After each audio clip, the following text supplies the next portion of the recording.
чиний үгийг тасалж эсвэл өмнөөс чинь шийдвэр гаргаж байгаа үед ингэж хариулт үзүүлээрэй.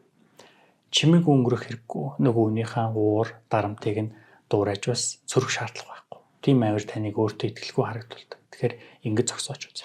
Эхний арга гаргаж байгаа үйлийг нэрл. Хариу ярих биш. Юу хийж байгааг нь товч тодорхой хэлээд үз. Жишээ нь чи миний өмнөөс шийдвэр гаргаж байгааг анзаарлаа л та. Эсвэл чи намайг ярьж дуусгах боломж өгөхгүй байна ерөөсөө. Үйллийг нь нэрлэхээр автоматар зогсоод өөрийгөө би яалаа гэж анзаардаг. Хоёрдугаарт нь хэлээ тодорхой илэрхийл. Сэтгэл хөдлөлгүй энгийн шулуун бай. Миний өмнөөс шийдвэр гаргаж болохгүй штэ.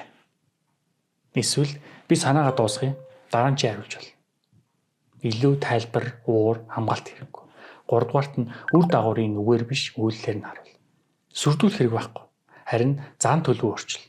Үгийг чинь тасалсаар байвал яриаг дуусгах. Цагийг чинь үл хүндэтгэж ивэл үргэлж бэлэн байхаа бол хүмүүс чиний үгнээс илүү үйллийг чинь харж хэл хязгаарыг чинь хүндэлж эхэлдэг. Одоо чи мэдчихлээ.